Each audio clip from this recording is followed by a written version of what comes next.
Hello dear students of class 6, how are you? I hope all of you fine। तो बच्चों आप लोग कैसे हो? मुझे आशा कि आप लोग अच्छे होंगे। बच्चों आज हम हिंदी सुरभि के बारे में थोड़ा सा डिस्कस कर लेते हैं जो हमने आपको पहले असाइनमेंट में दिया था। तो बच्चों हिंदी सुरभि में हम देखिए सबसे पहले पाठ 1 की तरफ चलते हैं। यहाँ देखिए पाठ 1 हमने खोल लिया है। पाठ 1 में मेरा देश महान बने। मेरा देश महान बने बच्चों अज्ञात जी ने लिखा है। यह कविता देश के बारे में, अपने देश भारत देश के बारे में लिखी गई है। तो चलिए हम मेरा देश महान बने पढ़ते हैं और फिर इसके बारे में थोड़ा सा कुछ समझ लेते हैं।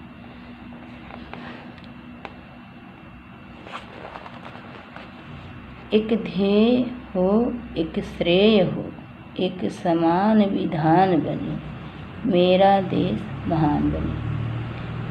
एक ध्येय मतलब बच्चों यहाँ पे एक ध्यान का मतलब है। ध्येय का मतलब यहाँ पे देखिए हमने आपको जैसे शब्दार्थ कहा था लिखने के लिए, तो ध्येय का मतलब होता है बच्चों, ध्येय का मतलब बच्चों यहाँ पे देखिए लक्ष्य भी दिया गया है। लक्ष्य, उद्देश्य, ध्यान जो भी हम समझे अपना, ठीक है।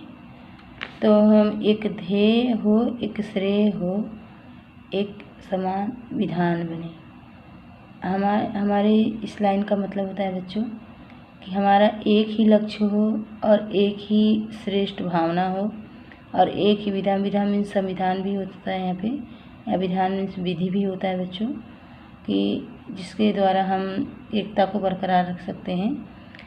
इस प्रकार करने से मेरा देश महान बने, और इस प्रकार का हम अपने मन में निश्चय लेंगे तभी हमारा देश महान बन सकता है।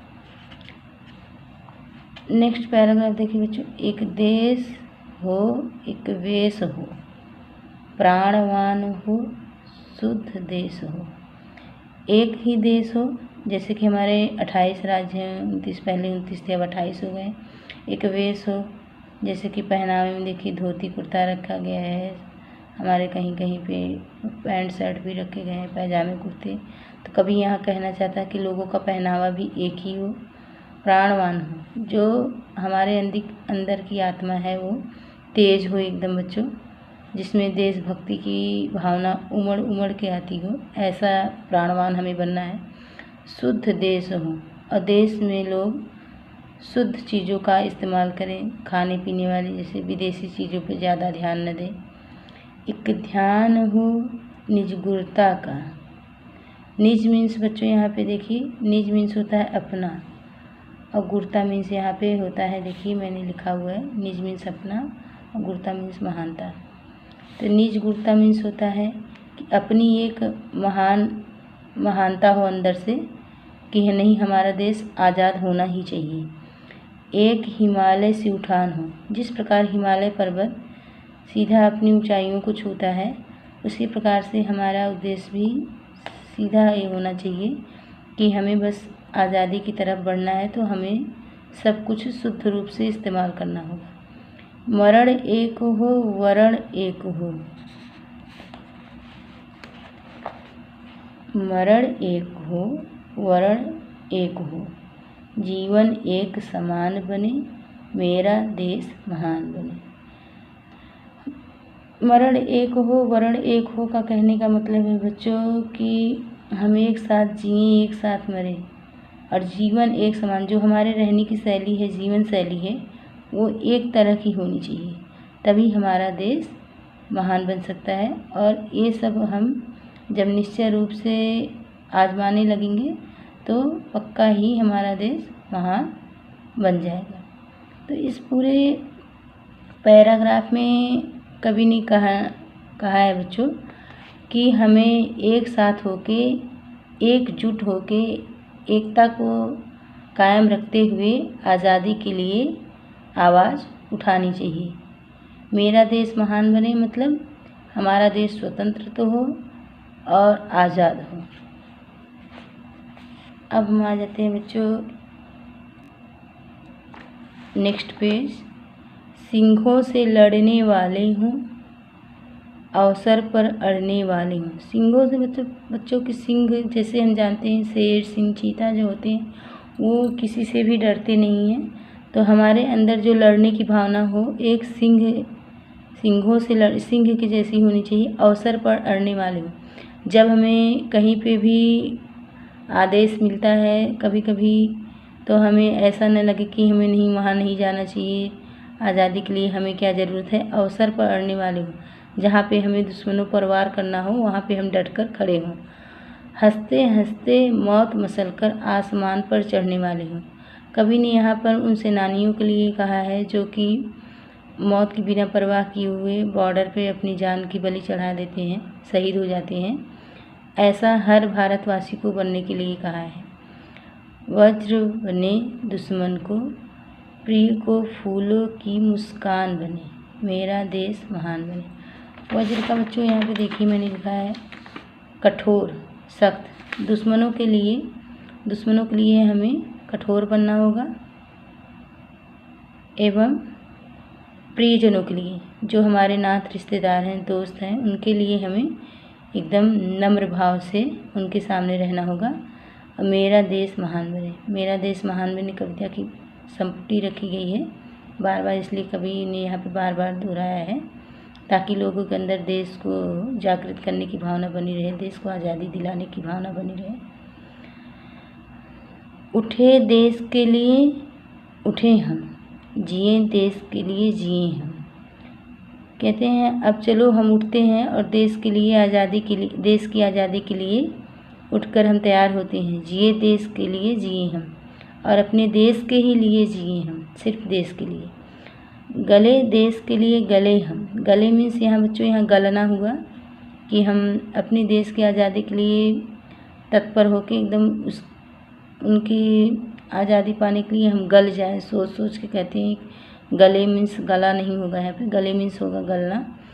मरे देश के लिए मरे हैं, मरे मीन्स होता है यहाँ पे शहीद हो जाना, अपने देश के लिए चलो हम शहीद होते हैं। एक आवाज़ है बच्चों ये ललकारने की शहीदों को, देशवासियों को। तन में मन में यही ध्यान हो, भारत महिमावान बने। हमारे तन में और मन में बस एक ही ध्यान हो बच्चों कि हमारा भारत जो है वो महिमावान बने, मेरा देश महान बने। लास्ट देखिए बच्चों, लास्ट में क्या कहा है, लास्ट पैराग्राफ में, रोज़ उषा हंसकर कहती। उषा मीन्स होता है बच्चों यहाँ पर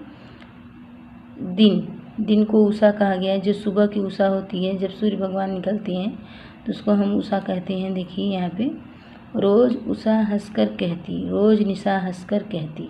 निशा मीन्स रात होता है, उषा मीन्स दिन होता है। महासृष्टि में वही स्वर्ग है, भागीरथी जहाँ है गति। यहाँ पर दिन और रात हंस हंस कर कहते हैं बच्चों कि महासृष्टि में वही स्वर्ग है। हमारे पूरे विश्व में वही स्वर्ग कहा जाता है, स्वर्ग जहाँ पर भागीरथी बहती। भागीरथी में यहाँ गंगा नदी को कहा गया है जो कि हिमालय पर्वत से निकलती है। कोटि कोटि कल कल कंठों से ध्रुव भेदी नवगान बने, और जिसके कल कल की आवाज़ से एक गान जैसी भावना उत्पन्न होती है बच्चों।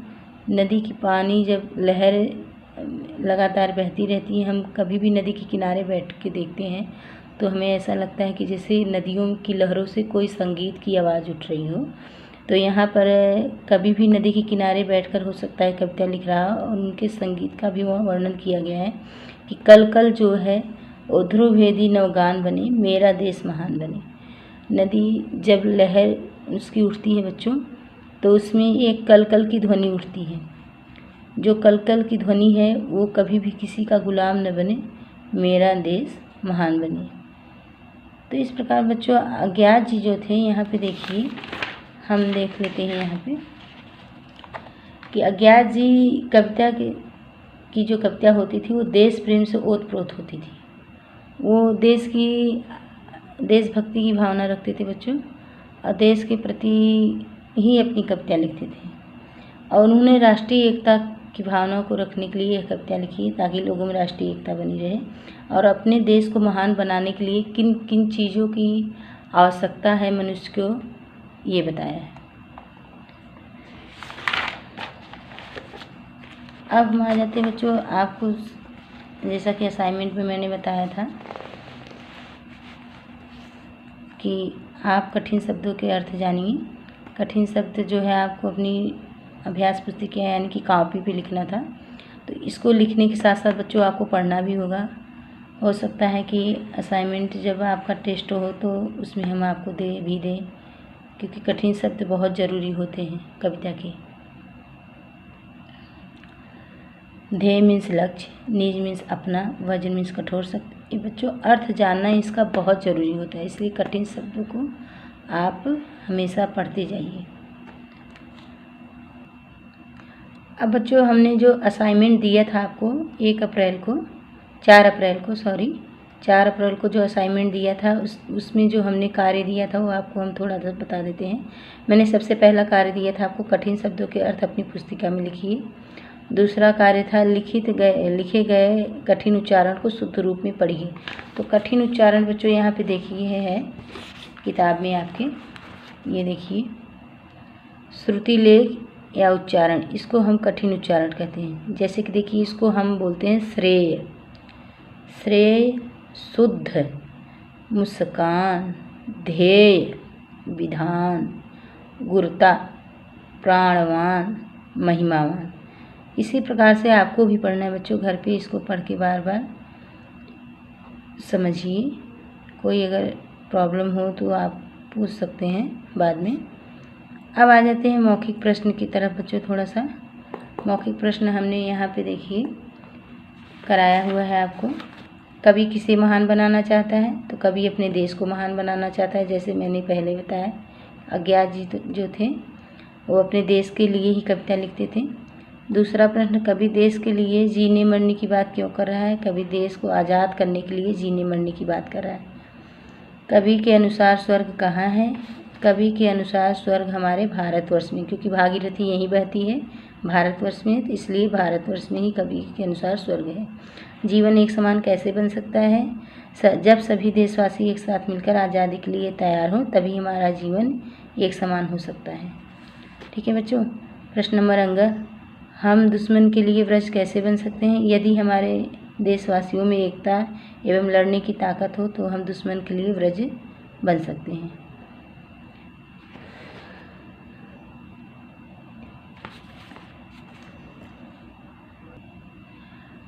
अब पाठबोध की तरफ आ जाते हैं बच्चों। ये जो कविता है, कविता की पंक्तियाँ पूरी कीजिए।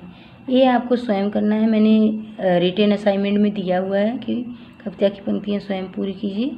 ये लड़ने वाले हों, तो लड़ने वाले हों बच्चों यहाँ पे देखिए, सिंहों से अड़ने वाले, अवसर पर अड़ने वाले हों, लड़ने वाले हों तो सिंहों से लड़ने वाले हों। तो आपको यहाँ सिर्फ सिंहों से लिखना है। इसमें इस कविता में आपको सिर्फ सिंहों से ऐसे लिख के ऐसे डैश कर, यहाँ बुक में हुआ है ही, लड़ने वाले हैं, लड़ने वाले हों। इसी प्रकार से बच्चों आपको सारी लाइनें भरनी, क्योंकि यहाँ पे देखिए मैंने जैसे देखिए आपको सिर्फ 2 वर्ड्स भरे गए हैं, सिंहों से।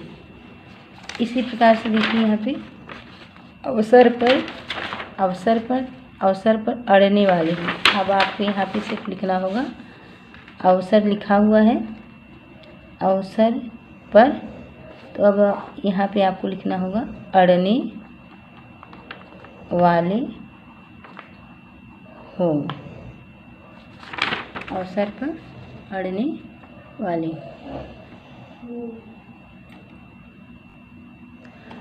अब आ जाते हैं बच्चों हम लिखित प्रश्न की तरफ। थोड़ा सा लिखित प्रश्न में देखिए क्या है। लिखित प्रश्न में बच्चों देखिए लघु उत्तरी प्रश्न है, देख रहे हैं आप लोग। इसमें देखिए प्रश्न का हमारा उद्देश्य क्या होना चाहिए। हमारा उद्देश्य अपने देश को हमेशा दुश्मनों से बचाकर सुरक्षित रखना चाहिए। ठीक है बच्चों। अब दूसरा देखिए प्रश्न ख, प्रिय को फूलों की मुस्कान बनने से कवि क्या तात्पर्य है। तो प्रिय को फूलों की मुस्कान बनने से कवि का तात्पर्य है कि हमें अपने प्रियजनों से फूलों की तरह नरम व्यवहार करना चाहिए। ठीक है बच्चों। अब देखिए प्रश्न ग, प्रश्न ग में महासृष्टि में वही स्वर्ग है भागीरथी जहाँ बहती है। इस पंक्ति में कवि किस देश की बात कर रहा है? बस बच्चों एक बात लिखनी है, यहाँ पर कवि भारत देश की बात कर रहा है, क्योंकि भारत देश में ही भागीरथी जो है, भागीरथी नदी बहती है, जिसे हम गंगा भी कहते हैं। प्रश्न घ, कवि के अनुसार हमारा देश महान कैसे बन सकता है? हमारा देश राष्ट्रीय एकता एवं बल से महान बन सकता है। दीर्घ उत्तरीय प्रश्न। तो बच्चों अब तक हमने यहाँ पे देखिए लघु उत्तरीय प्रश्न पढ़ा। अब हम आ जाते हैं जरा सा दीर्घ उत्तरीय प्रश्नोत्तर के बारे में। तो दीर्घ उत्तरीय प्रश्नोत्तर में पहला प्रश्न था बच्चों, एक ध्येय, एक श्रेय, एक देश, एक वेश से कवि का क्या तात्पर्य या क्या आशय है? तो यहाँ मैंने बच्चों आपको उत्तर में दिए थे, एक ध्येय, एक श्रेय, एक देश, एक वेश से कवि का आशय है हमें आज़ादी के लिए एक लक्ष्य के साथ उत्तम भाव से हर एक प्रांत के सभी देशवासी को एक साथ ही युद्ध का आह्वान करना है या करें। कहने का मतलब है बच्चों कि हमारा देश जैसे कि कई राज्यों में बटा हुआ है, कई राज्य से कई जिलों में, कई गांवों में, तो उन्होंने हर एक गांव वासी या हर एक मनुष्य उस मनुष्य को ललकारा है जो अभी तक आज़ादी को कुछ भी नहीं समझते थे। मतलब वो कहते थे हमें क्या है, वो तो सरकार देख लेगी। कुछ मनुष्य ऐसे भी होते हैं बच्चों जो देशभक्ति की भावना में अपने आप को पूरी ज़िंदगी समर्पित करते हैं, और कुछ ऐसे होते हैं कि जो अपने घर गृहस्थी में ही बिजी रहते हैं। उनको देश में क्या हो रहा है, क्या होना चाहिए, सही गलत का पता कुछ भी नहीं होता था। कवि इस कविता के माध्यम से घर घर तक अपनी मन की बात पहुंचाना चाहते थे, ताकि लोगों तक पहुंचे और लोग जाने कि हमारा भारत देश किस तरह की गुलामी में जकड़ा हुआ है और हम किस तरह उससे आज़ादी पा सकते हैं। दूसरा क्वेश्चन है बच्चों, प्रश्न ख, कवि के अनुसार देश को प्राणवान और शुद्ध कैसे बनाया जा सकता है? तो मैंने यहाँ पे आपको उत्तर में दिया था, कवि के अनुसार देश को प्राणवान और शुद्ध तभी बनाया जा सकता है जब सभी देशवासी अपने कर्तव्य के प्रति जागरूक रहेंगे। कर्तव्य का यहाँ पे बच्चों, कर्तव्य का मतलब है कि हमारे देश के प्रति भी कुछ कर्तव्य होते हैं, जैसे कि अगर हमारे आसपास कुछ गलत हो रहा है तो हमें लोगों में सूचित करना चाहिए, नहीं हमारे आसपास पड़ोस क्षेत्र में कुछ गलतियाँ हो रही हैं जिसमें सुधार की ज़रूरत है। ये भी हमारी आज़ादी का ही एक पूर्ण रूप से अंग था कि लोगों तक बताया जाए कि किस तरह अंग्रेज़ों ने हमें अपने जंजीरों में जकड़ा हुआ है, या किस तरह से हम अपनी ही अनाज को अच्छी तरह से नहीं खा सकते हैं या फिर घर में नहीं रख सकते हैं। अगर हम आज़ादी पा जाए तो ये सब सारे कार्य संभव हो सकते हैं। तो लोगों में कैसे ये बात पहुंचाई जाए, ये जब व्यक्ति खुद अपने अंदर से देश के प्रति जागरूकता लाएगा तभी हो सकता है। इस कविता के माध्यम से कवि ने बार बार लोगों को जागरूक होने के लिए कहा है। प्रश्न ग, प्रकृति हमें क्या संदेश देती है? प्रकृति हमें आपस में एकता बनाए रखने का संदेश देती है। उदाहरण के रूप में भागीरथी नदी है बच्चों। भागीरथी नदी जो है हिमालय पर्वत से निकलती है और भारत के विभिन्न प्रांतों से होती हुई गंगा सागर में जाके मिलती है बच्चों। तो इनकी लहरें आपस में कट के कई शाखाएं तो बना लेती हैं, पर जो जड़ होती है उसकी, वो हमारी, हम कहते हैं कि भागीरथी नदी जो होती है हिमालय पर्वत से निकलती है और गंगा सागर में ही जाके मिलती है, लेकिन कहीं भी वो टूटी नहीं है। इसी प्रकार से उन्होंने कहा कि हमारे भारत में हम कहीं भी रह लें, पर जो एक श्रृंखला होती है नदी की तरह हमारी, कि चाहे फिर हम वो कन्याकुमारी में हों या फिर हम हिमालय पर्वत पे हों, हमारा उद्देश्य एक होना चाहिए कि बस हमारा भारत आज़ाद हो और यहाँ का हर एक नागरिक अपने विचार के लिए स्वतंत्र तो हो, अपना निर्णय खुद कर सके।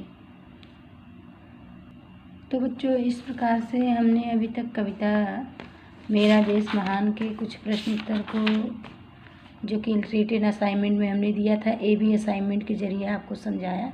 आई होप आप लोगों को समझ में आ गया होगा बच्चों। मैं फिर से कविता एक बार रिपीट कर देती हूँ। कविता में कवि ने देशवासियों को जागरूक होने के लिए कहा है। देश की आज़ादी के लिए लोगों में जागरूकता लाने के लिए कविता लिखी गई थी, और किस प्रकार से देश को जागरूक होना है, उसके लिए क्या क्या करना है हमारे देशवासियों को, यहाँ पर एक एक पंक्ति में कवि ने समझाया है। और अपने देश का जो प्राकृतिक दृश्य है, लास्ट पैराग्राफ में यहाँ पे कवि ने बताया है। देखिए बच्चों, रोज उषा से लेकर मेरा देश महान तक, इसमें प्राकृतिक वर्णन ही किया गया है। और बच्चों इसके अलावा तो इस कविता में आई थिंक कुछ भी नहीं है। आई होप आप लोगों को समझ में आया होगा। प्रश्न उत्तर भी मैंने करा ही दिया है, जैसा कि आप लोगों ने देखा यहाँ पे रिटन असाइनमेंट में पहले ही हो चुका था 4 अप्रैल को। अब बच्चों रिटन असाइनमेंट में देखिए हमने बहुत ज़्यादा असाइनमेंट दे दिए थे पहले, मुझे पता नहीं था कि कम में भी हो सकता था। हमारा कोर्स काफ़ी आगे हो गया बच्चों। देखिए यहाँ पे व्याकरण जो है, एक रिटन असाइनमेंट का मैं 2 पार्ट बनाऊंगी आप लोगों के लिए। पार्ट 1 में मैंने जैसे मेरा देश महान बने कविता के बारे में पूर्ण रूप से समझाया। अब पार्ट 2 में मैंने जो ग्रामर असाइनमेंट दिया है रिटन असाइनमेंट 1 में, वो मैं आपको पार्ट 2 में समझाऊंगी। तो बच्चों आई होप आप लोगों को समझ में आ गया होगा।